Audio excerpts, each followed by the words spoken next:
हिंदी के कवि अशोक कुमार पांडे की एक कविता है। वो कहती है, दिल्ली के जंतर मंतर पर खड़ा हूं और वहां गूंज रही है अमेरिका के लिबर्टी चौराहे से आ रही टॉम मोरेलो के गीतों की आवाज। मैं उस आवाज को सुनता हूं दुनिया के 99% लोगों की तरह, और मिस्र के तहरीर चौक पर उदास खड़ी एक लड़की का हाथ थामे ग्रीस की सड़कों पर चला जाता हूं नारा लगाते। जहां फ्रांस से निकली एक आवाज मेरा कंधा पकड़कर झकझोरती है और मैं फिलिस्तीन की एक ढहती हुई दीवार के मलबे पर बैठकर अनुज लुगुन की कविताएं पढ़ने लगता हूं जोर जोर से।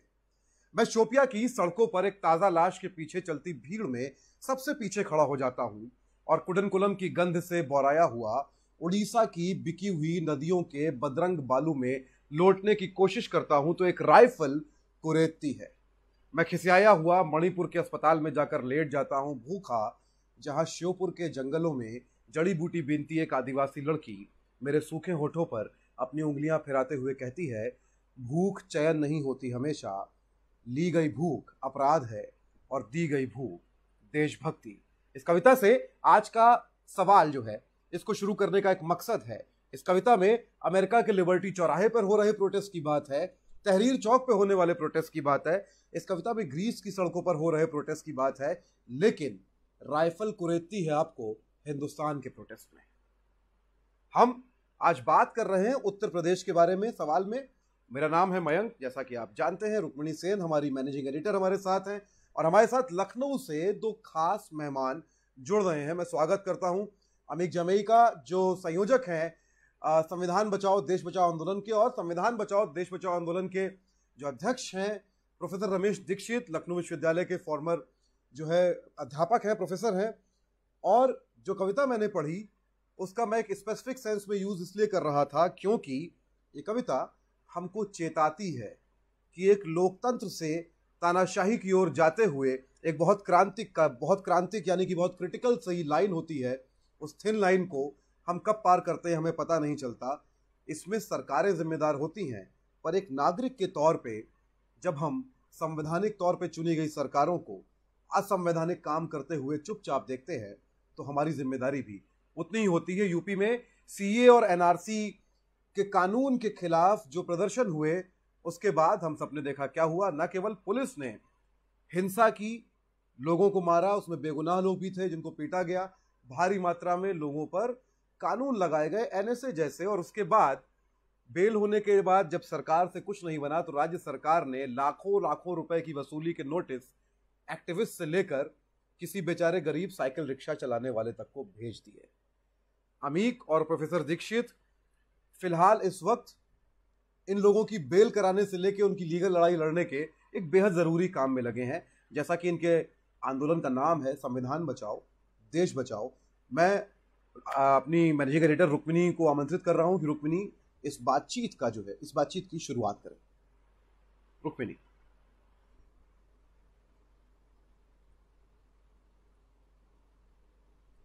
मैं पहला सवाल प्रोफेसर दीक्षित जी से करूंगी कि सर आपको अभी हाल ही में थर्सडे को आपने कलीम के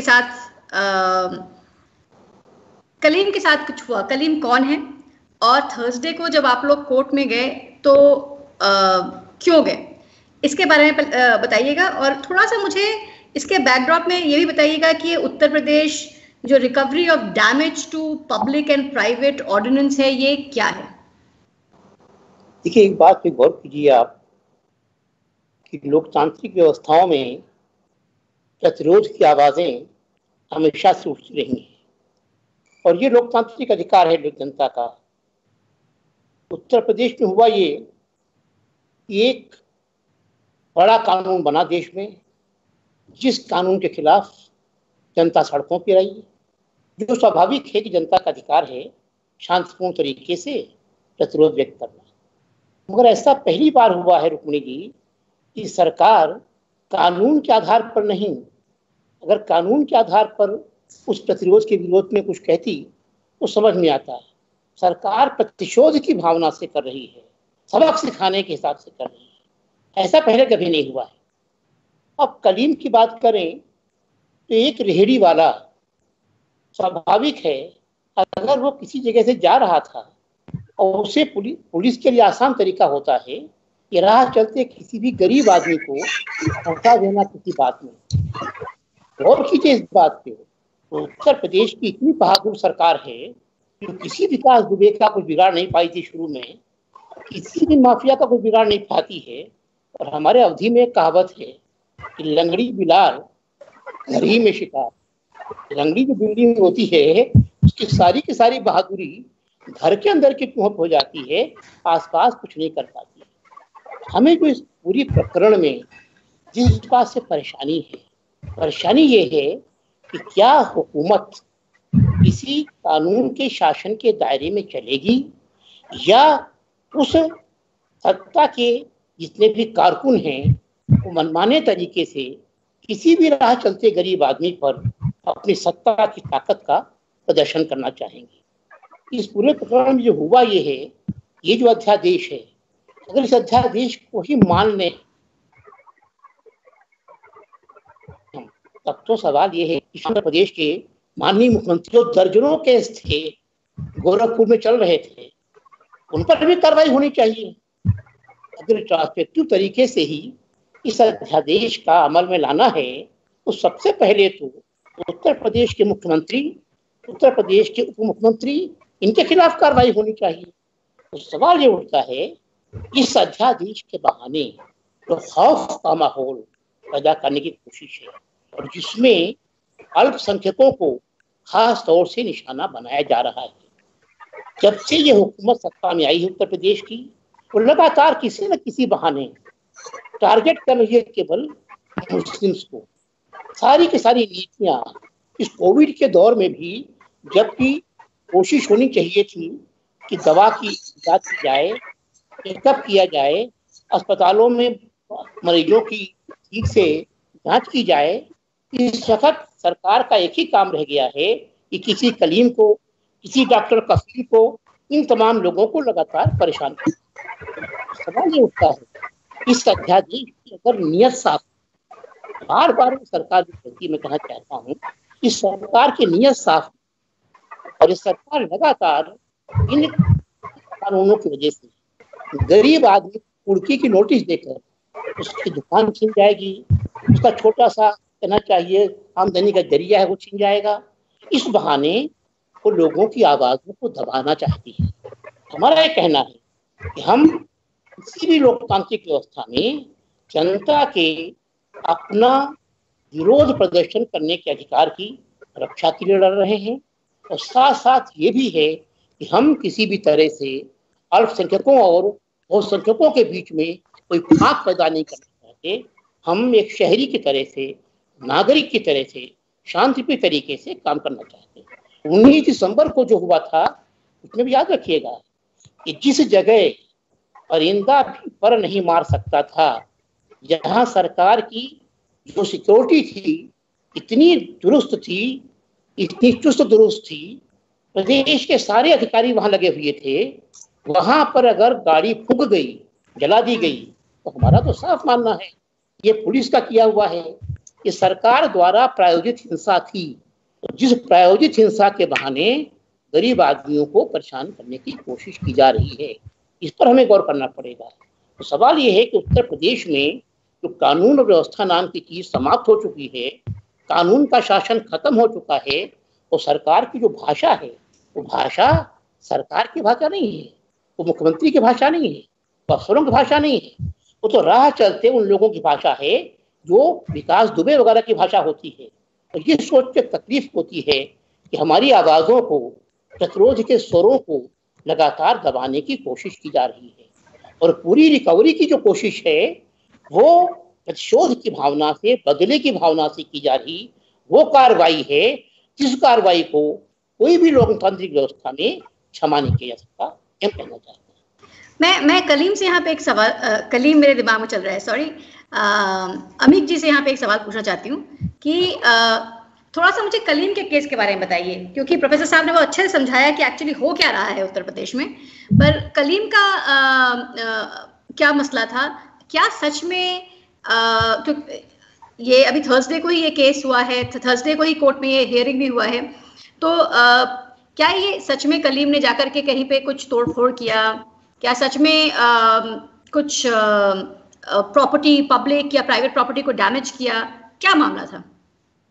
देखिए, कलीम जैसे जो कलीम जैसे 22 से 24 केसेस हैं जो संविधान बचाओ देश बचाओ अभियान की लीगल टीम ने, हम सब लोगों ने जिम्मेदारी लेके शुरू से लेकर अभी भी हम उसको लड़ रहे हैं।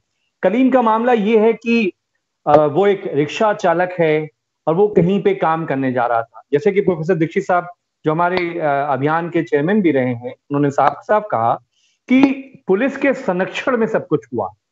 और जिन लोगों ने मीडिया वैन जलाए, जिन लोगों ने प्रवर्तन चौक पे जो कुछ हिंसाएं की, उनको तो जाने दिया गया। अब कोई मुसलमान जैसा दिखने वाला कोई कलीम मिल गया, कोई उनको माहिनूर मिल गया, कोई अपने घर के बाहर खड़ा था तो सीसीटीवी से तस्वीर निकाल के उनको दिखा दिया कि ये मेन जो है दंगाई हैं।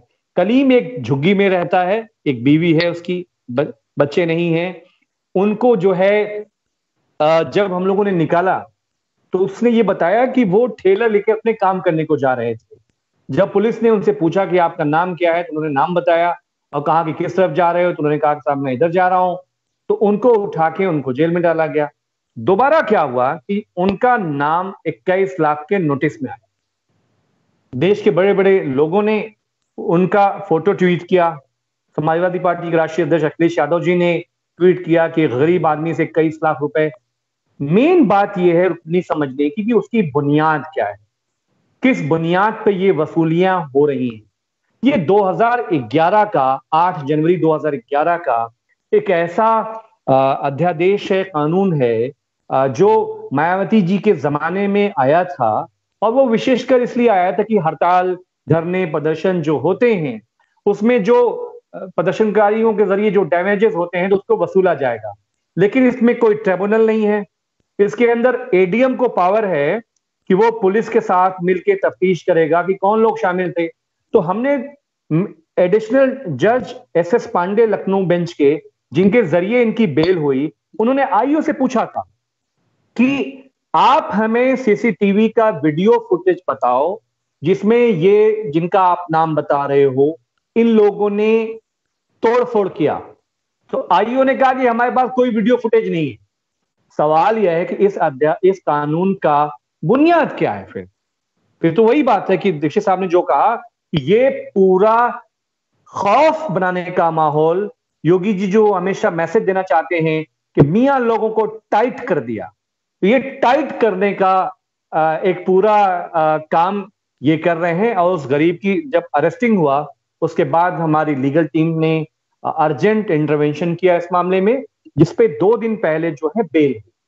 अब इस मामले में हम माननीय उच्च न्यायालय लखनऊ बेंच गए। जस्टिस अनिल कुमार जी की बेंच में हमारे लोगों ने, जो वकील वहां पे मौजूद थे, उन्होंने कहा कि सर इस मामले में कोई सबूत ना पुलिस के पास है ना एडीएम के पास है। आप जब तक हाई कोर्ट का पूरा निर्णय नहीं आता है इस मामले में, तब तक आप इनको इंटरिम रिलीफ दे दीजिए।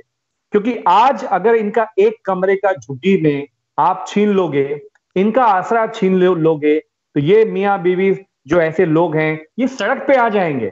और कल पता चला कि 1 साल के बाद आप कहें कि नहीं कलीम तो नॉट फाउंड गिल्टी, उसकी जिंदगी तो पटरी से उतर चुकी होगी। लेकिन माननीय उच्च न्यायालय से कोई रिलीफ इस मामले में नहीं मिला। कल जो मंडे जो आने वाला है उस दिन हम उम्मीद करते हैं कि माननीय उच्च न्यायालय से कि इसमें इंटरिम रिलीफ मिलेगा और जो भी निर्दोष हैं उनको न्याय मिलेगा। दूसरा ये है कि देखिए इसके जरिए एक जो बहुत बड़ा काम हो रहा है पूरे उत्तर प्रदेश में, जो जिसको हम ऑर्डिनेंस 2020 बोल रहे हैं, वो तो रुक्मणी जी इतना खतरनाक अध्यादेश है कि आप सोचिए कि ऐसे किसी भी ट्रिब्यूनल में गजेटेड ऑफिसर्स होने चाहिए। गजेटेड ऑफिसर नहीं होंगे उसके अंदर, गजेटेड जरूरी नहीं है। उसमें बजरंग दल का एक लुच्चा भी जो है ये तय करेगा कि जो प्रदर्शन करने वाले लोग हैं, जो प्रतिरोध करने वाले लोग हैं, जो विरोध प्रदर्शन करने वाले लोग हैं, क्योंकि उनकी विचारधारा से मेल नहीं खाते हैं, और आप उनका कुर्की कर दोगे। अब कुर्की में नीलामी में ये भी है कि अगर आप रिकवरी करते हो तो जरूरी नहीं है कि अमीर जामई के पास पैसे हों या घर हो सकता है मैं बेघर हूं, तो मुझसे जुड़े कोई भी जो शख्स है उनसे भी ये वसूली कर ली जाएगी। तो मतलब ये दिखाता है कि ये जो हम सब लोग हमेशा कहते हैं कि 16 मई 2014 के बाद का जो पूरा भारत है, जिसमें इस देश की एक एक संस्थाओं को, इस देश की एक एक विचार को, एक एक आइडियाज को इन्होंने अपने पैरों तले कुचला है, ये आवाज को कुचलने का आखिरी मैं ये कहूंगा एक हथौड़ा है जो सरकार ने ऑर्डिनेंस 2020, जो बहुत ही सुप्रीम कोर्ट के सारे गाइडलाइंस के खिलाफ है। हमने इलाहाबाद हाई कोर्ट में संविधान बचाओ ने इसको जो है चैलेंज भी किया। लेट्स सी कि हम इसके खिलाफ जो है हम अंत तक करें। मैं देख लूं मयंक को शायद पूछना चाहते हैं। मयंक कोई सवाल है क्या? प्लीज। जी, मैं ये जानना चाह रहा हूँ, ये एक तो बात है कि ये कानून है, लेकिन जब कोर्ट में आप लोग सुनवाई के लिए गए, जजेस जो हैं, क्योंकि उनके पास मुझे लगता है संभवतः इस तरह का ये पहला मामला गया होगा जहां रिकवरी के इस तरह के नोटिस भेजे गए हैं इतने लोगों को, तो क्या जजेस का एक बार भी ये रिएक्शन नहीं था ऑनरेबल जजेस का कि ये कोई कानून कैसे हो सकता है, या ये एक्स्ट्रा कॉन्स्टिट्यूशनल है, एक्स्ट्रा जुडिशियल तो नहीं है, पर चूंकि जैसे कि सेंट ऑगस्टीन, जो हम कानून की थियोलॉजी जब पढ़ते हैं तो सेंट ऑगस्टीन का एक कोट है जहां से शुरू होती है बात कि N unjust law is not law at all, तो अन्यायी कानून कानून ही नहीं हो सकता। तो किसी जज ने ऐसी प्रतिक्रिया नहीं, मैं इस बात को सोच के हैरान हूं कि ये इस तरह की प्रतिक्रिया कैसे नहीं आई आगे। नहीं इंटरव्यू करना चाहता हूं जी।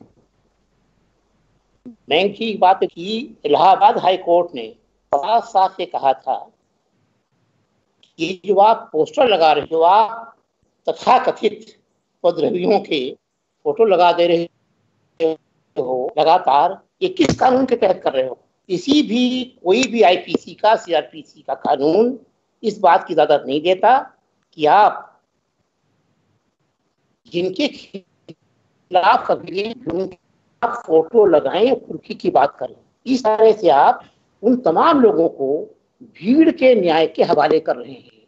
जब आप उनके पते भी दे रहे हैं, फोन नंबर भी दे रहे हैं, फोटो भी दे रहे हैं, तो साफ साफ जाहिर है कि हुकूमत आम जनता को इन लोगों के खिलाफ हिंसा करने का दावत दे रही है। और ये कहा गया कि हटाइए, हमें कहना पड़ रहा है कि न्यायपालिका के स्पष्ट निर्देशों के बावजूद उत्तर प्रदेश की हुकूमत ने वे पोस्टर नहीं हटाए। तो न्यायालय की अवमानना तो लगातार सरकार कर रही है। ये सरकार लगातार न्यायपालिका को, न्याय व्यवस्था को, रूल ऑफ लॉ को ठेंगा दिखा रही है। हमें कहना चाह रहे हैं, हमें परेशानी इस बात की है, उत्तर प्रदेश में न्यायपालिका को भी आर्तब में लेने की कोशिश की जा रही है, दबाव में लेने की कोशिश की जा रही है।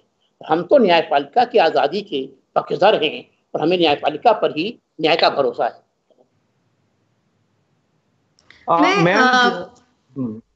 इससे जुड़ी एक बहुत ही दिलचस्प बात है कि जब ये जो होर्डिंग का मैटर आया जी, तो माननीय उच्च न्यायालय इलाहाबाद ने सुमोटो लिया, इस पूरे उन्होंने संज्ञान लिया और उन्होंने बहुत ही कड़े शब्दों में उत्तर प्रदेश की सरकार को निर्देश दिया कि आप उक्त तारीख में इस होर्डिंग को आप नीचे उतारें। देखिए, मेन बात यह है कि जिस संसद को प्रधानमंत्री नरेंद्र मोदी जी ने उसके सीढ़ियों को चूमते हुए उसे मंदिर बताया था, बहुत अफसोस की बात है कि ये साफ साफ जो इनकी सरकारों के जरिए जो चीजें हो रही हैं, ये भारत के संविधान को अपने पैरों से हर रोज कुचल रहे हैं। नहीं तो जो माननीय उच्च न्यायालय इलाहाबाद का आदेश था, सरकार उसको मानती जी। और उसके बाद माननीय उच्च न्यायालय इलाहाबाद के फैसले को पलटने के लिए उत्तर प्रदेश की सरकार सुप्रीम कोर्ट गई और सुप्रीम कोर्ट में जाने के बाद, ये तो खैर लॉकडाउन के बाद का ये पूरा मामला हो गया है। तो जो भी उत्तर प्रदेश में ये हो रहा है, पहले तो ये था कि आपके पास कोर्ट थी, कोर्ट से एक डायरेक्शन आ जाता था जी, सरकारें लोक लज्जा में उन बातों को मानती थी। लेकिन अभी तो ये हो रहा है कि कोई लोक लज्जा जिसे जिसे जो है एक कोई हुकूमतों का इकबाल होता है, यहां तो ये संविधान का भी इकबाल बुलंद नहीं रखना चाहते। तो ये बहुत ही समझिए कि हम लोग बदतरीन दौर में जी रहे हैं, लेकिन हम लोग आखिरी अंत तक इस पूरी very idea of the India, और प्रोफेसर साहब ने बहुत सही कहा कि ये जो पूरी फाड़ करने की का ये पूरा खेल था उत्तर प्रदेश में, ये उत्तर प्रदेश की जनता ने, यहाँ के लोगों ने, हम मुबारकबाद देते हैं कि इस फाड़ को उन्होंने विफल किया, सरकार की जो फाड़ थी। और ये मामला हिंदू मुस्लिम आज भी नहीं बन पाया है जी। आज भी आप सोचिए कि जो केसेस कोर्ट में चल रहे हैं उसमें ज्यादातर वकील जो है हमारे सब गैर मुस्लिम और सेकुलर दोस्त हैं, वही लोग लड़ रहे हैं। तो हम ये समझते हैं कि इतना आसान तो नहीं है, लेकिन ये लड़ाई जो है बहुत कठिन है। इसमें हम सब लोगों को, जो लोग भी इस वीडियोस को देख रहे हैं, फेसबुक पे देख रहे हैं, यूट्यूब पे देख रहे हैं, इस लड़ाई को, जो ऑर्डिनेंस 2020 है, ये उत्तर प्रदेश में भविष्य में कुछ भी नहीं, एक प्रोटेस्ट भी नहीं होने देगा। इसलिए हम सबको इसके खिलाफ सड़क पर जब भी मौका मिलता है हमें आना पड़ेगा, सड़क से लेकर न्यायालय तक। जी रुक्मिनी, आप कुछ पूछ रही थी? नहीं, मैं ये पूछी थी कि ये जो जैसे पोस्टर लगा, जैसे प्रोफेसर साहब बता रहे थे, ये हम लोगों ने शायद, मैंने अपने कॉन्शियस जिंदगी में कभी नहीं देखा कि किसी सरकार ने कई सारे पोस्टर्स लगा दिए हों प्रोटेस्टर्स के और बीच सड़क पे, और इस तरह का एक जंगल कानून जो है ये तो हमने कभी नहीं देखा और पहली बार देख रहे हैं। इसका क्या असर पड़ा है लोगों के मानसिकता पर वहां पर, और लोगों क्या, लखनऊ के लोग जो प्रोटेस्टर्स हैं उनमें क्या इस वक्त कोई डर है? क्या लोग पीछे हट रहे हैं? नागरिकता कानून के लिए जो प्रोटेस्ट करने आगे आए थे, क्या वो लोग अब धीरे धीरे पीछे हट रहे हैं? आपने क्या देखा है? इस सरकार कितनी सक्सेसफुल हुई है डराने में लोगों को? देखिए, मैं आपको इतना तो जी सर आप कहिए, सर आप कहिए। सरकार तो जब से हुकूमत में आई है 2017 में उत्तर प्रदेश में, तब से ही उसकी कोशिश इसी तरह चल रही है। उनका एक ही एजेंडा है, एंटी मुस्लिम। उनके पास विकास की कोई योजना नहीं है, उनके पास शिक्षा के बारे में, स्वास्थ्य चिकित्सा के बारे में, सड़क बनाने के बारे में, यूनिवर्सिटियाँ खोलने के बारे में कोई एजेंडा उनके पास है नहीं। वो केवल और केवल हमको ज्ञान दे रहे हैं कि अकबर क्या था, देश का निवासी था कि नहीं था, हमको इतिहास पढ़ाया जा रहा है, गलत सही। लिंचिंग हो रही है उत्तर प्रदेश, आप हद कर रहे हैं। राह चलते आदमी को उसके नाम के हिसाब से, उसके कपड़ों के हिसाब से आप मार देंगे उसको। आप एक कितनी भी आप धर्म प्राण व्यक्ति हो, मगर ये तो रास्ता किसको मिल जाता है? भीड़ को हिंसा करने का हक किसने दिया है? ये वो लफंगे हैं, ये वो गुंडे हैं जिन्हें सरकार का संरक्षण मिला हुआ है। हमारी कोशिश केवल ये है, मुझे खुशी इस बात की है कि जो लोग लोकतंत्र में विश्वास रखते हैं, जो संविधान में विश्वास रखते हैं, उनमें किसी का भी हौसला पस्त नहीं हुआ है और कोई भी लोग सरकार के आगे, दमन के आगे झुक नहीं रहे हैं। और वही खुशी इस बात की है कि दिन पर दिन हमें लोगों की हमदर्दी मिलती जा रही है। दिन पर दिन प्रदेश की सरकार पर लोग लानत मलानत कर रहे हैं। दिन पर दिन लोगों के हौसले बुलंद हो रहे हैं कि आज अगर ये हो रहा है माइनॉरिटीज के साथ, दलितों के साथ, तो कल बचेगा कोई नहीं। ये हर एक बात का एहसास हो रहा है। और जब से ये विकास दुबे वाला इनकाउंटर हुआ है, तब से चीजें और खुलासा हो गई हैं। हर आदमी, घर बैठा हुआ आदमी असुरक्षित है। पुलिस को अपार शक्तियां मिली हुई हैं। राह चलते किसी आदमी को पकड़ लीजिए, पिछाल दीजिए अपनी गाड़ी में और फिर मार दीजिए उसको। ये जो हत्या का एक बड़ी अच्छी कविता है नबारुण भट्टाचार्य की, जो महाश्वेता देवी जी के बेटे हैं, कि मृत्यु की उपत्यका नहीं है मेरा देश, ये उन्होंने लिखा था पहले जब नक्सलवादी आंदोलन चल रहा था। उत्तर प्रदेश में तो कम से कम पूरा प्रदेश की सरकार ने मृत्यु की उपत्यका ही बना दिया है। और हमें ये कहना है कि उत्तर प्रदेश के अमन पसंद नागरिक इस प्रदेश को मृत्यु की उपत्यका नहीं बनना देना चाहते हैं। और इसलिए हमें खुशी इस बात की है, यहाँ पर शांति की आवाजें, समन्वय की, हार्मनी की, पीस की आवाजें ज्यादा बुलंदी से सामने आ रही हैं। और दिन पर दिन आप देखेंगी मुख्यमंत्री का चेहरा सिकुड़ता जा रहा है। मुख्यमंत्री की तथाकथित लोकप्रियता समाप्त हो चुकी है। और ये सिर्फ वक्त की बात है। आप पाएंगे कि जो लोग अभी खामोश हैं वे भी जल्दी ही सड़कों पर आएंगे, ये साफ दिखाई पड़ रहा है। अमित कुछ बोलना चाह रहे थे, बताइए अमित। हाँ, मैं यही कह रहा हूँ कि देखिए, जनता ने, पूरे देश की जनता ने जिस ताकत से पूरी दुनिया ने देखा है कि CA-NRC के खिलाफ जैसे देश एकजुट हुआ, और तो उसी तरह उत्तर प्रदेश के अंदर भी इतने बंदूकों की गोलियां सीने में उतारने के बाद जो उत्तर प्रदेश की जनता थी उसके अंदर डर और खौफ बिल्कुल नहीं है। मैं ये कहूंगा कि वो भी दूर हो गया। महिलाओं को जिस तरह से हमारे इस पैट्रियार्की समाज में जिस तरह से जो है उन्हें एक घर की एक कोई ऑब्जेक्ट समझा जाता था, उन्होंने जिस तरह से पूरे देश के सामने, इन तानाशाहों के सामने पूरे देश की लीडरशिप की है, इस पूरी जो जेंडर इक्वालिटी और समानता की जो पूरी ये लड़ाई है जिसको उन्होंने नेतृत्व दिया, ये दिखाता है कि उत्तर प्रदेश की एक एक जनता में, एक एक महिला में, एक एक पुरुष में डर और खौफ नाम की कोई चीज नहीं है। देखिए, बंदूक के बल पे मुख्यमंत्री योगी आदित्यनाथ जी कब तक सरकार को चला लेंगे? ये तो लॉकडाउन हो गया, नहीं तो उत्तर प्रदेश की जनता ने ये तय किया हुआ था कि एक एक जिले से 50-50 हजार की जेल भरो आंदोलन होगा।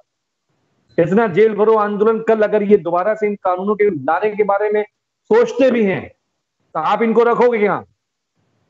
आप क्या मिलिट्री रूल लगा दोगे? आप क्या आर्मी उतार दोगे? तो जनता डरी नहीं हुई है। लेकिन अभी जो सबसे बड़ी बात यह है कि जो इसके जो निर्दोष विक्टिम्स हैं उनकी जिंदगियां बहुत खराब हो गई हैं। वो जहां उनका रोजगार था वो चला गया। बंगाल से जो बच्चे यहाँ आके लखनऊ के जो मशहूर होटल्स हैं, जो वो पकवान बनाया करते थे, उनकी जिंदगियां उजड़ गई। उनको कोई काम देने को तैयार नहीं है। अभी संविधान बचाओ ने कोशिश किया है, हम बहुत जल्दी उनकी जिंदगी को रोजगार से जोड़ने के लिए कुछ सेल्फ एम्प्लॉयड, कोई मिनी स्केल का हम उनके लिए कुछ प्लान कर रहे हैं कि जिससे उनकी जिंदगी जो है दोबारा पटरी पर आए। लेकिन ये जिस तरह से संपत्तियों की नीलामी, उसकी कुर्की हो रही है, ये बहुत ही अफसोसनाक है। और हमें पूरी उम्मीद है कि माननीय उच्च न्यायालय जब इसकी सुनवाई करेगा तो ये जरूर जो है गरीबों के हक के बारे में कुछ न कुछ जो है हमारे पक्ष में फैसला है। रुक्मानी, मैं अमित जी आपसे एक और सवाल पूछना चाहती हूँ और आपके दूसरे कैपेसिटी में पूछना चाहती हूँ, क्योंकि जब आप मिले ही हैं तो फिर समाजवादी पार्टी की भी बात होनी चाहिए। यूपी से समाजवादी पार्टी में समाजवादी पार्टी एक बहुत ही पावरफुल पार्टी है, सशक्त पार्टी है, आप उसके हिस्सा हैं। अखिलेश जी क्या सोच रहे हैं? अखिलेश जी कितना उतरे हैं इस लड़ाई में, इसके बारे में बताइए। वो नागरिक संशोधन बिल और NRC के खिलाफ उनका क्या पोजीशन रहा है? मतलब मुझे पता है पोजीशन क्या रहा है, पर सड़क पर उतर कर क्या पोजीशन रखा है उन्होंने और क्या कितना किया है उन्होंने? देखिए, मैं आपको बहुत साफ साफ अगर कहूं, अगर आप मुझसे सवाल न्यूट्रल भी आप पूछती तो मैं ये जवाब देता कि प्रोफेसर रमेश दीक्षित साहब के साथ हम लोग उनसे मिलने गए, पूरे अभियान का एक डेलीगेशन, हमने ये तय किया था कि हम विपक्ष की जितनी भी पार्टियां हैं हम सबसे मिलने जाएंगे और उनसे ये कहेंगे कि आप सदन में, चाहे विधानसभा हो या संसद हो या सड़क हो, आप इसमें साथ दीजिए। रुक्मिणी जी, जो सबसे पहला रिस्पॉन्स आया वो माननीय अखिलेश यादव जी के यहाँ से। 2.5 घंटे की उन्होंने मीटिंग ली और उन्होंने सीधे सीधे कहा, कुछ बातें आपको दीक्षित साहब बताएंगे। उन्होंने कहा कि आप क्या चाहते हो। जब ये आंदोलन अभी जस्ट 19 तारीख की कॉल के पहले की बात है, 12 दिसंबर की बात, तो हमने कहा सर हम ये चाहते हैं कि आप विधानसभा ठप कर दो, ये निवेदन है हम लोगों का। तो विधानसभा ठप होगा क्योंकि मीडिया बहुत चीजें छापती नहीं, क्योंकि अखिलेश जी तो बोल रहे हैं इस पूरे मामले में। जो कैब का जब बिल आया तो समाजवादी पार्टी ने इसकी पूरी तरह के संसद में मुखालफत की, लेकिन खबरें यूपी में बहुत छपती नहीं है। तो हमने उनसे निवेदन किया कि नंबर 1 आप विधानसभा को ठप करवा दीजिए और सारे MLA MLC हमारे विधानसभा के बाहर इसके खिलाफ प्रदर्शन करें। बोला और क्या चाहते हैं आप? हमने कहा 19 तारीख को जो ये नेशनल कॉल दी जा रही है, हम चाहते हैं कि हर जिले में समाजवादी पार्टी इसमें सड़क पे उतरे। और क्या चाहते हैं आप? तो हमने कहा हम ये चाहते हैं कि आप इस पर पूरी पार्टी को, पूरे उत्तर प्रदेश की जनता को आप पैगाम दीजिए कि सीए की मुखालफत कैसे करनी है। पूरे देश में अखिलेश यादव जी पहले इंसान हैं बतौर सीएम रहे हैं। उन्होंने कहा कि मैं पहला इंसान होऊंगा जिस दिन एनआरसी लागू होगा या सीए आता है या कुछ भी आता है इससे संबंधित, एनपीआर आता है, कि मैं इसका सिविल नाफरमानी का मैं कॉल दे रहा हूं। मैं पहला इंसान होऊंगा जो फॉर्म नहीं भरेगा। और पूरे प्रदेश की पार्टी को, कैडर को ये मैसेज गया कि पार्टी इसके खिलाफ है। तो ये एक बहुत बड़ी उनकी मदद थी। फिर हर जिले में जब डैमेज हुआ, बहुत सारे लोग मारे गए, तो हम लोगों के निवेदन पर और वो कानपुर गए मिलने के लिए। एक सज्जन थे जिनको पुलिस की गोलियों से मार दिया गया था, लखनऊ में वो परिवार से मिलने गए और जिले के सारे एमएलए एमपीज को मैसेज किया कि जहां जहां भी नुकसान हुआ है, आप जहां जहां लोग खौफ में हैं, पार्टी वहां पर जाके उनके घरों पे उनके साथ खड़ी हो और उनको साफ साफ मैसेज दे कि समाजवादी पार्टी, अखिलेश यादव जी इस पूरे संघर्ष में उनके घर तक साथ में हैं। ये हुआ। और कुछ बातें मैं चाहूंगा कि प्रोफेसर दीक्षित साहब से आप पूछिए। जी मैं पूछूंगी क्योंकि प्रोफेसर दीक्षित साहब समाजवादी पार्टी में नहीं है, इसलिए वो शायद एक क्रिटिसिज्म भी लेकर के आए। मैं समाजवादी पार्टी का ही नहीं, मैं किसी पार्टी का नहीं हूँ जी। पहले हुआ करता था, अब किसी पार्टी में नहीं हूँ। मगर जो अमित साहब ने कहा मैं उसकी तायीद करता हूँ। तायीद इसलिए करता हूँ कि जो भी संघर्ष यहाँ पर चल रहा था, यहाँ तक कि आप याद कीजिए कि घंटा घर पे जो औरतें बैठी थीं इसके खिलाफ, उन तमाम लोग वहाँ पर समाजवादी पार्टी के तमाम पदाधिकारी लगातार पहुँच रहे थे। पानी की व्यवस्था करनी है, खाने की व्यवस्था करनी है, ये तमाम जितने लॉजिस्टिक्स की बातें होती हैं, इसमें तमाम समाजवादी पार्टी के कार्यकर्ता और उनके स्थानीय नेता उसमें सक्रिय थे। एक तरह से तो देखा जाए कि एनआरसी, एनपीआर और सीए के खिलाफ जितना मुखर प्रतिरोध उत्तर प्रदेश में समाजवादी पार्टी के नेताओं ने और कार्यकर्ताओं ने किया है, उतना शायद किसी और गैर भाजपा दल ने नहीं किया है। और जिन्होंने शुरू भी किया है वो बाद में शामिल हुए हैं। पहल तो निश्चित तौर पर अखिलेश यादव जी ने की है, जिसके लिए मैं उन्हें मुबारकबाद देता हूँ कि दरअसल बिना किसी बड़े नेता के समर्थन के होता क्या है कि आम आदमी अपने आप को असहाय महसूस करता है। और खासतौर ऐसे माहौल में जबकि हर एक कार्यकर्ता को पता है कि कब किसकी लिंचिंग हो जाएगी, कब किसी का पहनावा, कब किसी का नाम पुलिस वाले को बर्दाश्त नहीं होगा, जहाँ नाम और पहनावे के हिसाब से लोग मारे जा रहे हों, वहाँ किसी बड़ी पॉलिटिकल पार्टी का अगर समर्थन मिलता है तो लड़ने का हौसला बढ़ता है। मैं समझता हूँ इसके लिए मैं अमित साहब की पार्टी को मुबारकबाद देना चाहता हूँ निश्चित तौर पर। आपने बार बार एक बात कही कि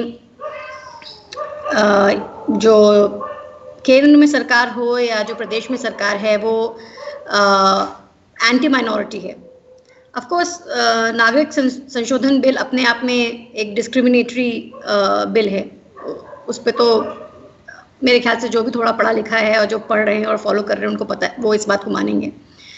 पर आप ये बार बार कह रहे हैं कि जो उत्तर प्रदेश की सरकार है वो भी एंटी माइनॉरिटी है। आप इतना क्यों इस बात पे असर्ट कर रहे हैं? सीएए, एनआरसी को छोड़ के भी क्या कुछ आपको दिख रहा है जिसकी वजह से आप इस बात को रख रहे हैं?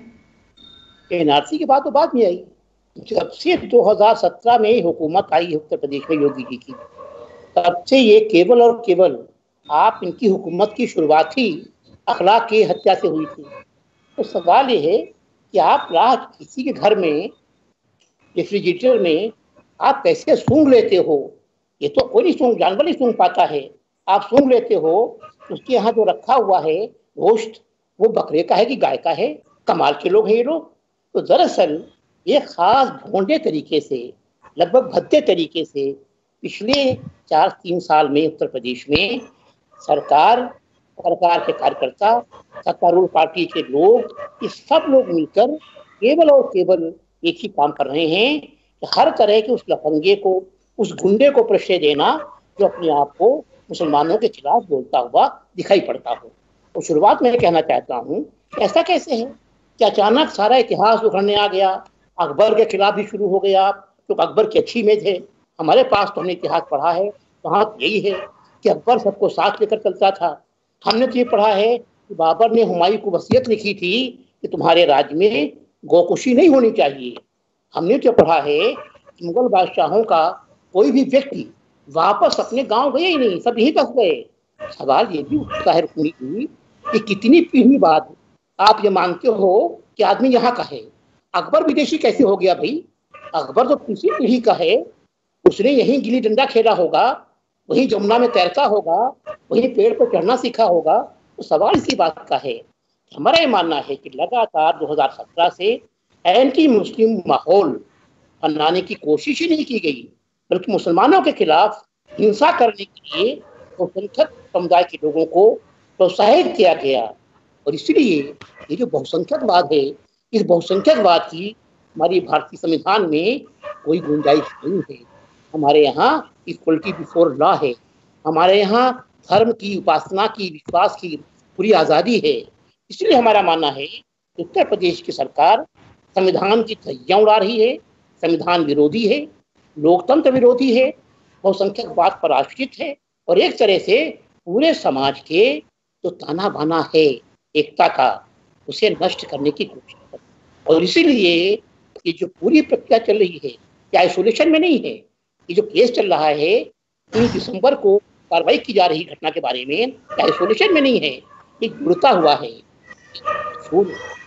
शेर है ना, एक मुंसिफ हो जहाँ दारो रसन हो शाहिद, एक मुंसिफ हो जहाँ दारो रसन हो शाहिद, बेगुनाह कौन है उस शहर में कातिल के सिवा। इस वक्त तो कातिल ही को बेगुनाह माना जा रहा है और जो कत्ल हुए हैं उनकी सुनवाई तो नहीं हो रही है इस सरकार में। तो हमें तो न्यायपालिका पर भरोसा है और सबसे बड़ा भरोसा है आम जनता के विवेक पर। इनके तमाम कोशिशों के बावजूद आम बहुसंख्यक आबादी का ज्यादातर लोग शांति भंग कर रहे हैं, माइनॉरिटी के साथ बराबरी के साथ बर्ताव कर रहे हैं, इनके प्रोवोकेशन में नहीं आ रहे हैं। और इसीलिए हमारी पूरी कोशिश इनके गुंडों को, इनके तथाकथित धर्म रक्षकों को आइसोलेट करना है और हम उस प्रक्रिया में काफी हद तक धीरे धीरे कामयाब होते जा रहे हैं। प्रोफेसर साहब, मेरा एक सवाल है। ये बात अमीक ने भी कही और आपने भी कही, दोनों लोगों ने, कि जो बहुसंख्यक जनता है उस पर आपका भरोसा है। अब मेरा एक सवाल यहाँ पे आता है, क्योंकि मैं आपकी बात से इत्तेफाक रखना चाहता हूँ, पर मैं ये भी देखता हूँ कि यूपी की सरकार जब 2017 में आती है, ये जो नई सरकार है योगी आदित्यनाथ की,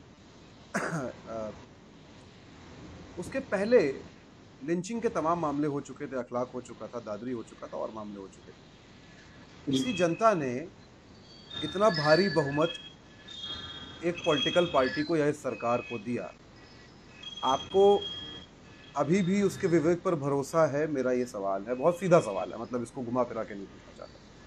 देखिए, जनता एक वक्त में 14 से 17 तक लगातार एक माहौल गरमाया गया, जिसका फायदा उनको 19 में भी मिल गया और लोग सत्ता में आ गए। इसकी 2 वजह हैं। एक तो राष्ट्रीय स्तर पर किसी विकल्प का अभाव, इसलिए सत्ता में आ गए। तो प्रदेश में विकल्प है, इसलिए 17 में ये हुकूमत में जरूर आ गए थे। हुकूमत में इसलिए आ गए थे कि उस वक्त इन्होंने तमाम से गरमाए थे, तो जिससे उनको एक भावनाओं के साथ खेलने का मौका मिल गया था। 3 साल बाद इसी प्रदेश में लोग सवाल पूछ रहे हैं, योगी जी बताइए सड़कें कहाँ हैं, चिकित्सालय कहाँ हैं, कोविड की चेकिंग क्यों नहीं हो पा रही है, डॉक्टर कहाँ हैं, बेड्स कहाँ हैं, ऑक्सीजन के सिलेंडर कहाँ हैं। अब सवाल पूछे जा रहे हैं, और जब सवाल पूछे जाते हैं इस तरह के जो दुनियावी सवाल हैं, वहाँ पर बोलती बंद हो जाती है। और इसीलिए हम हर बार कहना चाहते हैं, अब जनता इनसे हिसाब मांग रही है। ये बहुत हो गया, लिंचिंग कर ली आपने, गाय की रक्षा कर ली आपने, गोबर वो दिया अपने पूरे प्रदेश में। वो गोबर तो इनके दिमाग में भरा हुआ था, इनके दिमाग का गोबर जो है पूरे समाज में फैल चुका है। अब जनता गोबर नहीं, वो चाहती है कि आप बताइए श्रीमान जी, अस्पतालों में क्या कोविड की दवा मिलेगी? क्या अस्पतालों में बिस्तर हैं जहां मरीज लेट सके? अब लोग सवाल पूछ रहे हैं, और जब भी सवाल आता है स्वास्थ्य का, चिकित्सा का, शिक्षा का, निर्माण का, विकास का, वहां इनकी बोलती बंद हो जाती है। इसलिए हम वापस लाना चाहते हैं इनको उस बहस के केंद्र में, जिस बहस में केवल एक बात होनी है कि उत्तर प्रदेश सबसे पिछड़ा प्रदेश क्यों है? हमारे प्रदेश के लोग भगाए जा रहे हैं। इस कोविड के संकट में, कोरोना के वक्त में हमारे लोग बेंगलोर से, हमारे लोग बंबई से पैदल चलते चले आ रहे हैं, हमारे ईस्टर्न यूपी के लोग। इसका जवाब कौन देगा? अगर इस 3 साल में बजाय हिंदू मुसलमान करने के बजाय, लिंचिंग के बजाय, अगर मुख्यमंत्री ने रोजगार के अवसरों का सृजन किया होता तो हमारे लोग इस तरह से हजारों किलोमीटर पैदल चलकर यहाँ नहीं होते। और माननी चाहिए सरकार को फिक्र नहीं हो रही है कि कैसे पुनर्वास होगा उन लोगों का, विचारों का, जो लोग आए हैं बेंगलुरु से, हैदराबाद से, बम्बई से, उनके लिए रोजगार के अवसर कैसे मिलेंगे? मुद्दा ये होना चाहिए, और यही मुद्दा हम बनाना चाहते हैं। ये सरकार मजदूरों के खिलाफ है, ये सरकार किसानों के खिलाफ है, ये सरकार केवल धन्ना सेठों की गोदी में खेल रही है। It is so obvious. इसलिए मयंक जी, हम तो ये कह रहे हैं कि जो हो गया 17 में आ गए थे बाई फ्लूक, आप देखिएगा कि 22 में इनका नाम लेवा नहीं रहने वाला है। तो विधानसभा में तरस जाएंगे, क्योंकि ये जो लौट के आए हैं प्रवासी भारतीय, हमारे उत्तर प्रदेश के लोग, प्रवासी नागरिक जो हैं, जिनके पास रोजगार का अवसर अगर गांव में रहा होता तो बेचारे बंबई नहीं गए होते, बंबई से भगाए गए हैं या फिर गांव लौटे हैं। ये योगी जी की जिंदाबाद नहीं कर रहे हैं, ये कोस रहे हैं और एक मौके का इंतजार कर रहे हैं कि जब ये इस मजदूर विरोधी, इंसान विरोधी, लोकतंत्र विरोधी सत्ता को उखाड़ देंगे। इसलिए मयंक जी, यकीन मानिए आप कि वो जो आ गए थे वो तो अलग बात है। 17 में तो माहौल फर्क था, 14 से 17 तक का माहौल फर्क था इसलिए। और 19 में जो मोदी जी आ गए उसके तमाम वजूहात है कि वो मौके पर बात की जाएगी, बात करेंगे लंबी। मगर उत्तर प्रदेश में साफ दिखाई पड़ रहा है कि एक सशक्त विकल्प है, नॉन बीजेपी पार्टीज मिलकर पूरी ताकत के साथ इंश्योर करेंगी यहाँ पर आम जनता के अधिकार बहाल हों। जो लौट के आए हैं हमारे पैदल चलकर, छाले लेकर पैदल, उसमें भी जो तमाम तकलीफें झेल रही हैं, उनके लिए रोजगार, उनका पुनर्वास, उनके लिए चिकित्सा की व्यवस्था, उनके लिए सुरक्षा की व्यवस्था, ये तमाम चीजें होनी हैं। तो जहाँ ये सवाल केंद्र में आ जाते हैं वहाँ भाजपा का ढलान शुरू हो जाता है। भाजपा तभी तक रहती है जब तक उनके पास मुद्दा रहता है हिंदू मुसलमान, और जहाँ उनके पास असली मुद्दे आते हैं कि सड़कें कहाँ हैं, किताबें कहाँ हैं, यूनिवर्सिटी कहाँ है, वहाँ वे चुप हो जाते हैं। तो हम इन्हीं पॉजिटिव मुद्दों को लेकर समाज में चर्चा कर रहे हैं और हमें खुशी है कि आम जनता में ये बात शुरू हो चुकी है। क्या कब तक हम हिंसा की बात करते हैं? कम से कम क्या हमारी जिम्मेदारी बनती है हमारी भविष्य की पीढ़ी के लिए, हमारे बच्चों के लिए, कि कब तक हिंसा के उसमें रहेंगे? इसलिए एक शांति का माहौल, एक ऐसा माहौल जहाँ सब लोग साथ मिलकर रहेंगे, हम सभी के बराबर की स्टेक है यहाँ पर, हिंदू, मुसलमान, सिख, दलित, सवर्ण, सबको इसी समाज में रहना है। और सबका एक ही सपना है, एक बेहतर भविष्य जहाँ उनके बच्चों के लिए तालीम भी हो, चिकित्सा भी हो और आजीविका के अवसर भी हों। यकीन मानिए अब इन्हीं मुद्दों पर बातचीत होगी। अब इनका सारा का सारा खेल खत्म हो रहा है, सिर्फ वक्त की बात। मैं अमीक से एक सवाल पूछना चाहती हूँ। अमीक, आप ये बताइएगा कि क्योंकि आप बोल रहे हैं कि समाजवादी पार्टी जो है वो न्याय के लिए खड़ी होगी, इक्वालिटी के लिए खड़ी होगी, डॉक्टर कफील के लिए आप लोग क्या कर रहे हैं? देखिए, डॉक्टर कफील के लिए जो भी पूरे उत्तर प्रदेश में जो उनको साथ दिया गया, हमने संसद के अंदर भी, क्योंकि वो सारे मामले उनके कोर्ट्स के हैं, जो अदालत के मामले हैं जाहिर सी बात है कि जो है हम ये मानते हैं कि वो तो अदालत से ही होंगे। लेकिन देखिए, ये इंडिविजुअल सिर्फ एक कफील या एक कलीम या किसी एक अमीर जामाई की बात नहीं है। हम ये मानते हैं कि ये जो नई समाजवादी पार्टी जो अखिलेश यादव जी की क़यादत में आज, जब पहले तो बहुत एक मल्टी डायमेंशनल लीडरशिप थी वहां पर, आज एक वो बहुत ही सोशलिस्ट सोसाइटी बनाने को लेकर एक बहुत ही रेडिकल पॉलिटिकल और आइडियोलॉजिकल चेंज के साथ समाजवादी पार्टी को वो आगे बढ़ा रहे हैं। और वो ऐसा मानते हैं कि जब तक सूबे में हुकूमत हालात चेंज नहीं होंगे, हालात इस सूबे में चेंज नहीं होंगे, तो उनका ये मानना है, उन्होंने बहुत ही क्लियर कहा हुआ है कि हम हुकूमत को बदलकर सबसे पहले तो जो अफर्मेटिव एक्शंस को वो लागू करना चाहते हैं पूरे प्रदेश के अंदर, कि अलग अलग प्रोग्राम्स हैं कि जाति जनगणना करा के हम जितने भी रिप्रेजेंटेशन का जो क्वेश्चन उसको तो हम 1 साल के अंदर खत्म कर दें। तो इस तरह की बहुत सारी चीजें हैं, चाहे वो कफील को लेकर हों, चाहे वो CNRC के मामले हों। उन्होंने कहा है कि वो सारे केसेस वापस लिए जाएंगे जो भी CA के नाम पे लोगों को फ्रेम किया गया है। तो हम उम्मीद करते हैं कि जिस दिन ये काला बादल छटेगा, जिस दिन प्रदेश की जनता इस तख्त में जो है इस तख्त को उछालेगी, हम उम्मीद करते हैं कि हम एक बेहतर उत्तर प्रदेश जहां पर अमन होगा। हम किसी जन्नत का वादा नहीं कर रहे हैं, हम वादा कर रहे हैं कि एक ऐसे सूबे का कि जहां पर लोगों की रोजी रोटी जिंदगी में मूल कुछ बदलाव, उनके भविष्य में बच्चियों की तालीम को लेकर, उनकी शिक्षा को लेकर, यूनिवर्सिटी को लेकर, मेडिकल कॉलेजेस को लेकर, जैसे उन्होंने एम्बुलेंसेस गांव-गांव में पहुंचाई, जो औरतें जो सोचिए कि जो बैलगाड़ी से अस्पताल जाती थी, उनके लिए यूरोप में जो एक एम्बुलेंस हो सकती है, वो एम्बुलेंस यूपी के गांव में अखिलेश यादव जी ने पहुंचाई। मैंने उनसे एक बार पूछा कि अखिलेश जी आप ये बताइए कि ये आपने साइकिल ट्रैक क्यों लगा दिया इसके अंदर? उन्होंने कहा कि देखो, मैं चाहता हूं कि बड़ी गाड़ी भी जाए, लेकिन उस साथ में एक जो आम नागरिक है वो भी साथ में सुरक्षा के साथ चल सके। तो वो बहुत ज्यादा एक ऐसे भविष्य का, भारत के भविष्य के बारे में वो सोचते हैं जहां पे जाति का कोई खेल ना हो, जहां पे कोई डिस्क्रिमिनेशन ना हो। अब आप सोचिए रुक्मिणी जी, वो इंसान जिन्होंने 12-17 की सरकारों में नहीं देखा कि कौन अपर कास्ट है, कौन OBC है, कौन दलित है, उनके ऊपर इल्जाम लगे कि एंटी OBC होने के, लेकिन उस शख्सियत को योगी आदित्यनाथ जी ने उनके घर को गंगा जल से जो है उसको उन्होंने धुलवाया। तो बहुत सारे चैलेंजेस हैं कि हमें जाति व्यवस्था को तोड़ना है, हमें एक समता मूलक समाज बनाना है, जिसको लेकर हम जैसे जो छोटे सिपाही हैं उनके हम उम्मीद करते हैं कि हम उस सपने में को हम लोग बुनेंगे और एक नया उत्तर प्रदेश जो है जिसमें जहां जुल्म ज्यादती और हिंसाएं नहीं होंगी, हम ऐसा उत्तर प्रदेश बनाएंगे।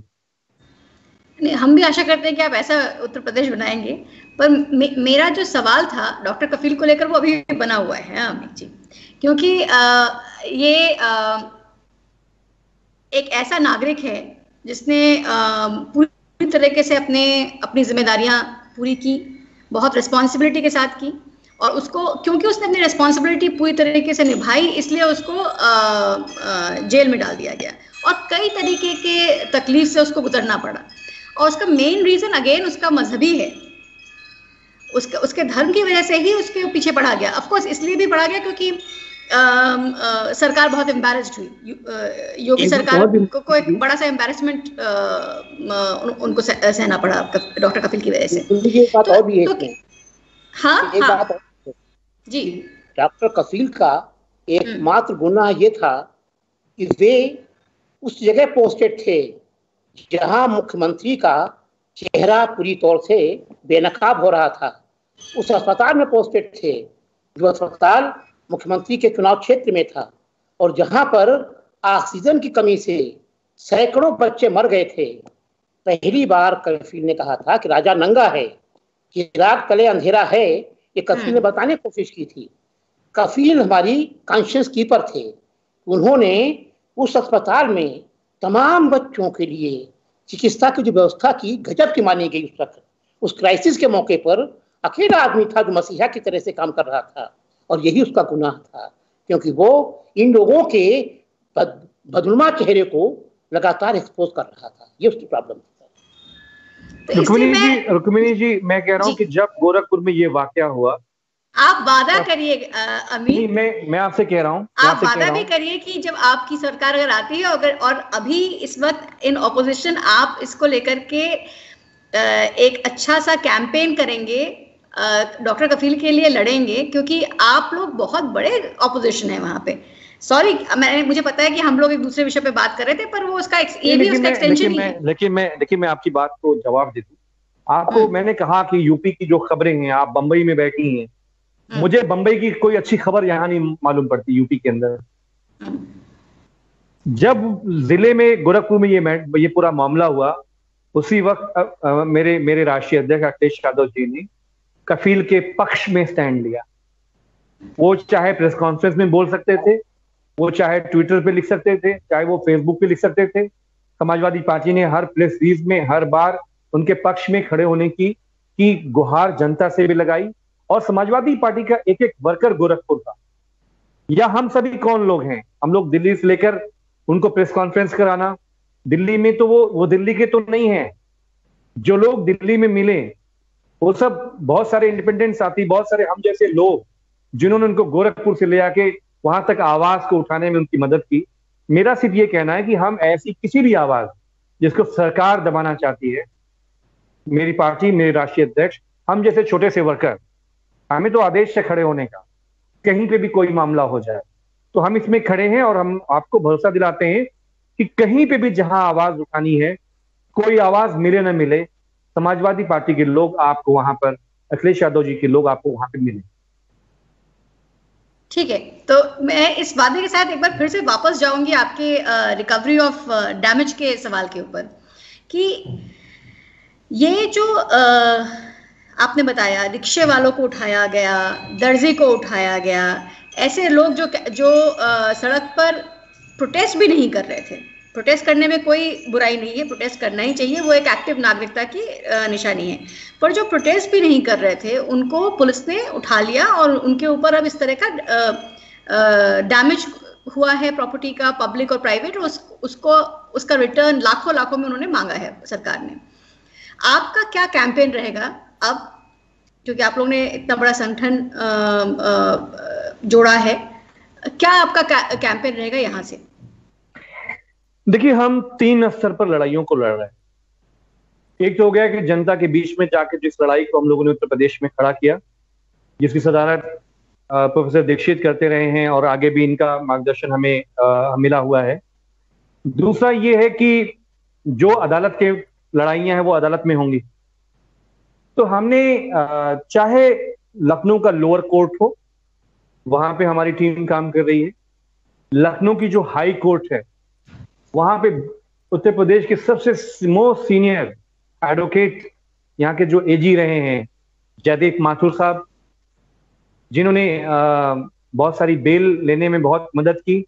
और जयदीप माथुर साहब का जो नाम है इसके अंदर, जो हमारे एजी रहे हैं समाजवादी पार्टी के दौर में भी, वो भी मेरे राष्ट्रीय अध्यक्ष अखिलेश यादव जी के जो है बिना ये नहीं हो पाया था। उन्होंने कहा उनसे कि एक भी पैसा इनके उसमें हमें किसी खर्च नहीं करना, इसकी पूरी मदद जयदीप माथुर करेंगे बतौर वकील जो है। तो हाई कोर्ट में जो हियरिंग हो रही है लखनऊ में, वो हमारी पूरी लीगल टीम की रहनुमाई करते हैं। उनका बहुत बहुत शुक्रिया अभियान की तरफ से। और दूसरा ये कि जो इलाहाबाद में जो पूरी लड़ाई है, इलाहाबाद उच्च न्यायालय में, वहां पर हमने कॉलिंग गोंसल्वे साहब से मदद ली थी दिल्ली में, जब हमने यहाँ पे पब्लिक ट्रिब्यूनल कॉन्स्टिट्यूशन क्लब में किया था। लखनऊ के वो सारे विक्टिम्स वहां गए थे और हमने एक लखनऊ वायलेंस पर पहली रिपोर्ट है जो हमने डॉक्यूमेंट बना के वहां पे हमने रिलीज की थी। तो कॉलिंग गोंसल्वे साहब ने हमें वादा किया था कि लखनऊ में जब भी कोई जरूरत होगी तो उनकी टीम रहेगी जो हमें मदद करेगी, और वो भी दिल्ली से आ सकते हैं। तो जब ये ऑर्डिनेंस को चैलेंज करने की बात आई, तो हम ये चाहते थे कि कोई एक बड़ा वकील जो है, काउंसिल जो है, इसमें आर्ग्यू करे। तो ऑर्डिनेंस चीफ जस्टिस की कोर्ट में लगा, जस्टिस माथुर की कोर्ट में लगा। तो जिसमें जब हम लोगों ने कॉलिंग गोंसल्वे साहब को उनसे मदद मांगी, तो वो इलाहाबाद चलकर आए और वो उसमें पेश हुए। और जस्टिस माथुर की कोर्ट में यूपी सरकार को बहुत फटकार लगी। उनसे कहा कि आप 27 तारीख को इस पूरे मामले में आखिरी हियरिंग है, लेकिन तब तक ये लॉकडाउन का पूरा मामला हो गया था। तो एक तो हो गया कि जनता के बीच की लड़ाई, दूसरा हो गया लीगल फाइट, तीसरा हो गया हम अभी ये सोच रहे हैं रुक्मिणी, इसमें हम बहुत सारे साथी संगठनों से, लोगों से भी बात कर रहे हैं, ऐसी जो कैंपेन्स हैं, फंड्स कैंपेन हैं, जो क्राउड फंडिंग करती हैं, ये जो 22 जिंदगियां हैं जो अभी पटरी पे नहीं है, जिनके पास रहने को सर नहीं है, अब उनकी प्रॉपर्टियां भी जा रही हैं, कि कैसे हम इनकी जिंदगी में कोई सहारा बन सकते हैं, उनकी जिंदगी पटरी पे कैसे आ सकती है। संविधान बचाओ की जो अभियान की जो कोर ग्रुप है, जिसकी सदर ऋषि साहब कर रहे हैं, हम सब लोगों की कोशिश यही है कि इनकी जिंदगियों को में जो मदद कर सकते हैं हम वो करेंगे। लीगल फाइट लोअर से लेके हाई कोर्ट तक चैलेंज करने की जो चीज है, ऑर्डिनेंस में हम लोग क्योंकि पार्टी हैं तो हम उसके खिलाफ अंत तक उस लड़ाई को लड़ेंगे। दूसरा ये है कि कैसे जो है पूरे जो उत्तर प्रदेश में जो इस तरह की वायलेंस के बाद जो हिंसाएं हुई, हिंसा के बाद उसमें निर्दोष लोगों को जो फंसाया गया, हम चाहते हैं कि कोई नेटवर्क भी आपस में डेवलप हो कि जिसमें कहीं कोई छूट ना जाए। ये छोटी सी बहुत कोशिश है रुक्मिणी जी, जो हम लोग अभी करने की कोशिश कर रहे हैं। आप सब मीडिया के लोगों का भी हमें बहुत सहयोग चाहिए होगा कि आपके जरिए ये आवाजें पूरे देश के उन नागरिकों तक जाए जो संविधान के, लोकतंत्र के रखवाले हैं। और उन लोगों को मैं एक बार जरूर उनके विवेक को सल्यूट करता हूं कि जिन्होंने इस मुल्क को दोबारा इकट्ठा करने की, यकजा करने की कोशिश की उन ताकतों के खिलाफ जो हमें धर्म में, जाति में और हिंदू मुसलमान में बांटने की कोशिश करते हैं। हमें उम्मीद है कि हम सब लोग अंत में जीतेंगे। मयंक जी, मैं सुन रहा था अमित को, इन्होंने आखिरी में बात कही हम सब लोग अंत में जीतेंगे। ये जाहिर सी बात है कि ये हमारी हर बात का अंत इस उम्मीद से ही होना चाहिए, पर अभी के जो हालात हैं अमित, उसमें चूंकि इलेक्शन कमीशन से लेके और तमाम और जगह तक, मैं बोलना नहीं चाहता हूं, पर तमाम ऐसे हालात हैं जहां हमने जुडिशरी में भी बहुत सारी चीजें देखी हैं। ऐसे में कैसे देखते हैं, कितना मुश्किल देखते हैं इस लड़ाई को आप दोनों लोग आगे? देखिए, जुडिशरी में भी जज होते हैं, जज भी इंसान होते हैं, और जो इंसान होते हैं हम लोग अपने मुल्क के माहौल से हम प्रभावित होते हैं। मेरा ये कहना है कि यहाँ कोई पीपल्स रेवोल्यूशन या कोई हथियारबंद कोई तरीके से तो इन सब चीजों का अंत तो हो नहीं सकता है जब तक हम जनता को नहीं खड़ा करेंगे, जनता को हम वैचारिक रूप से उसको मुस्तैद नहीं करेंगे। हम जो है सूबे में एक एक सूबा हम बहाल नहीं करेंगे, चाहे जिसकी भी विपक्ष में सरकारें हों, कहीं कांग्रेस हो, कहीं कम्युनिस्ट पार्टियां हो, कहीं पे आरजेडी हो, कहीं पर एनसीपी हो, कहीं समाजवादी पार्टी हो। हम ये सोचते हैं कि जब जो एक एक सूबा जैसे ही बहाल होगा और हमारे हाथ में होगा, तो जाहिर सी बात है कि उसका जो पूरा सोच विचार है वो पूरे देश के लोगों में जाएगा।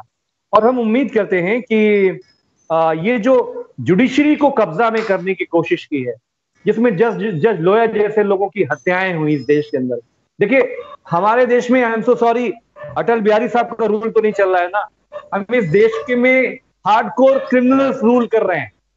तो जज लोया साहब को जिस तरह से उनकी जिंदगी को तबाह किया, उनकी हत्या हुई, ऐसे न जाने कितनी कोशिशें ये जो क्रूक्स बैठे हैं सरकार में, ये बेचारे जजों के साथ भी तो कर रहे होंगे, वो न्यायपालिका को भी तो अपने हथकंडे में लेने की कोशिश कर रहे होंगे। लेकिन कोई न कोई शम्मा टकराएगी, कोई फूटेगी। और देखिए, हमें अपने देश के लोगों पे इतना, उनके विवेक पर उसको हमें हल्का, जिस तरह से अमित शाह जी ने हल्के में लिया था सीए का एक्ट लाके, कि वो कोई एक शार्प फाड़ कर देंगे मुस्लिम इंडिया और हिंदू इंडिया में, तो उन्होंने देश के विवेक को हल्के में लिया। तो मुझे आपको भी इसको हल्के में लेने की जरूरत नहीं है। हम बेशक हम सब लड़ेंगे, जनता को तैयार करेंगे। और देखिए, हमने हमेशा एक से एक तानाशाहों को इस देश में देखा है, जिनके कब्र पे कोई आज एक फूल नहीं चढ़ा। तो मयंक जी, विश्वास रखिए, और हम सब लोग इस पूरे अंधेरे से हम लोग निकलेंगे। और लड़ाई हमारे हिस्से में है, हमारे आपके हिस्से में जो है वो है सिर्फ और सिर्फ लड़ाई और संघर्ष। और आज मैं ये समझता हूं, जब मैं ये देखता हूं कि उत्तर प्रदेश में कोई ये कहता है कि उसकी लड़ाई योगी जी से नहीं है, अखिलेश जी से। अब वो आ रहे हैं उत्तर प्रदेश में जहां से उतरने, और वो अखिलेश जी को निपटाना चाहते हैं। तो मैं तब ये समझता हूं कि आप समाजवादी पार्टी को, अखिलेश यादव जी को नहीं कमजोर करना चाहते हैं। आप दरअसल उत्तर प्रदेश में भारतीय जनता पार्टी के राज को दोबारा कायम करना चाहते हैं। जब कोई ये कहता है कि बिहार में वो तेजस्वी को खत्म करना चाहते हैं, उनकी लड़ाई तेजस्वी से है, तो एक्चुअली जब पूरा देश में सब निपट चुका है, जब इस देश में कुछ बचा नहीं है, कोई उम्मीद की किरण नहीं है, तो हम ये कह रहे हैं कि भैया जिन जिन सूबों में जो सूबे हमारी ताकतों के पास, सेकुलर फोर्सेस के पास वापस आ सकते हैं, उसको खुदा के लिए वापस आने दीजिए। फिर आपस का जो झगड़ा है हम लोग कर लेंगे, मध्य मार्गी का झगड़ा कर लेंगे, समाजवादियों का कांग्रेसियों से हो जाएगा, लेफ्ट वालों का हो जाएगा हमारा। तो दीक्षित साहब ने सही कहा कि इन सभी फोर्सेस को पहले हमें जो भी जुडिशरी में, जो भी इंस्टीट्यूशंस में हस्तक्षेप हुआ है, वो हस्तक्षेप तब बंद होगा जब एक एक सूबे जो है हमारी सेकुलर फोर्सेस के बाद। हमें उम्मीद है मैंग भाई, ये तो वीडियोस तो हमेशा रहते हैं जी। मैं आपको 2022 में बात करूंगा, 2022 के बाद उत्तर प्रदेश अगर वापस आता है तो आप देखिए कि कैसे इस देश में माहौल बदलता है। जी जी, शुक्रिया। रुक्मिणी, आप कुछ कहना पूछना चाहती हैं? नहीं, क्योंकि घंटा हो गया है, काफी वक्त ले लिया हम लोगों ने, इसलिए मुझे लगता है कि कार्यक्रम यहीं पे शेष करते हैं। और मैं आप दोनों का बहुत बहुत धन्यवाद करती हूँ, प्रोफेसर रमेश दीक्षित जी का और श्री अमीक जमेई जी का बहुत बहुत धन्यवाद, क्योंकि आप लोग अपनी लड़ाई जारी रखिए। वैसे तो जर्नलिस्ट को कंप्लीटली कोई साइड नहीं लेना चाहिए, पर जब नागरिक संशोधन बिल जैसा मामला आए तो हम लोग को भी एक पोजीशन लेना पड़ता है। और उसका अहिंसक और शांतिपूर्ण विरोध कर रहे जो लोग थे, उनके प्रति जब सरकार इस तरह का दमन करे, लोकतंत्र में नागरिक होने की शर्त यह है कि आप सवाल करते हो। जब हम सवाल करना छोड़ देते हैं तो अपनी नागरिकता धीरे धीरे लूज करने लगते हैं। We are not citizens anymore. तो सवाल करने पे अगर सजा मिलेगी तो हम अपने बच्चों को दिमाग से कुंद कर देंगे और अपनी नागरिकों को जो है वो नागरिकता के अधिकार से वंचित कर देंगे। तो हमने अपने बच्चों के साथ सालों साल सदियों तक ये किया। पर गणतंत्र में नागरिक होने का मतलब यही है कि आप क्वेश्चन करेंगे, आप क्रिटिक करेंगे चीज़ों को। तो जब वो अधिकार ना रहे तो हमको जाहिर सी बात है पत्रकार को निष्पक्ष होना चाहिए। और इस रुक्मिणी, ये जो एक संवाद है ना, पत्रकार को निष्पक्ष होना चाहिए, इसका सबसे ज्यादा दुरुपयोग दक्षिणपंथी राजनीति ने किया है जब भी उनसे सवाल किया गया है। पिछले 6 साल से हमेशा ये कह दिया जाता है। तो ये भी मैं बहुत खुले तौर पे कहना चाहता हूं कि सच और झूठ, न्याय और अन्याय, सही और गलत के बीच निष्पक्ष नहीं हुआ जा सकता। वहां पर हमको सच के, सही के और न्याय की तरफ खड़ा होना पड़ेगा। जो बात जिस पर हम आज बात कर रहे थे कि लोग क्यों लड़ते हैं, लोग शौकिया नहीं लड़ते। कुछ भी स्थायी नहीं है, सब बदलेगा। कोई तानाशाह हमेशा जिंदा नहीं रहेगा, कोई हुकूमत रहती दुनिया तक नहीं रहेगी, सारे दौर बीतेंगे। लेकिन लोग इसलिए लड़ते हैं, जो सड़क पे जाके लाठियां खाते हैं, गोलियां खाते हैं, जेल जाते हैं, शहीद होते हैं और अब वसूली के नोटिस पाते हैं 21 लाख और 65 लाख रुपए के, वो इसलिए लड़ते हैं कि परिवर्तन नियम है। पर जो बदलाव 100 साल में होना है, जब नागरिक उसके लिए लड़ता है तो वो बदलाव 50 साल में आता है। हम उस बदलाव की रफ्तार को बढ़ाते हैं, तभी जिंदा रहेंगे। बिल्कुल। तो इस बात के साथ रुक्मिणी, बहुत शुक्रिया। अमीक जी और प्रोफेसर रमेश दीक्षित जी, आप लोगों का बहुत बहुत धन्यवाद। आप लोग बैठे साथ में आज इतनी सारी बात की। और क्योंकि मैं और रुक्मिणी हम दोनों ही लखनऊ के ही रहने वाले हैं, तो एक हमारे लिए ये लखनऊ से जुड़ा हुआ एक वो नॉस्टैल्जिक और भावुक मूवमेंट भी होता है। लखनऊ के एक इतिहासकार थे स्वर्गीय योगेश प्रवीण जी, उनका एक शेर है, उससे मैं इस बात का अंत करूंगा, क्योंकि नागरिकता जो है संशोधन अधिनियम को लेके सारी बात थी। लखनऊ जो है उसके लिए वो शेर कहते हैं और इसको पूरे देश में पढ़ा जाना चाहिए। इस बात को पूरा मुल्क लखनऊ को हम हिंदुस्तान की जगह रख लें अगर। वो कहते हैं कि लखनऊ बस गुंबदो मीनार नहीं, ये महज कूचा वो बाजार नहीं, इसके दामन में मोहब्बत के फूल खिलते हैं, इसकी गलियों में फरिश्तों के पते मिलते हैं। तो मोहब्बत के फूल खिलाने और फरिश्तों के पते ढूंढने के लिए हम करते रहेंगे। और आप सबका शुक्रिया, और वो लोग जो देख रहे थे उन सबका भी शुक्रिया।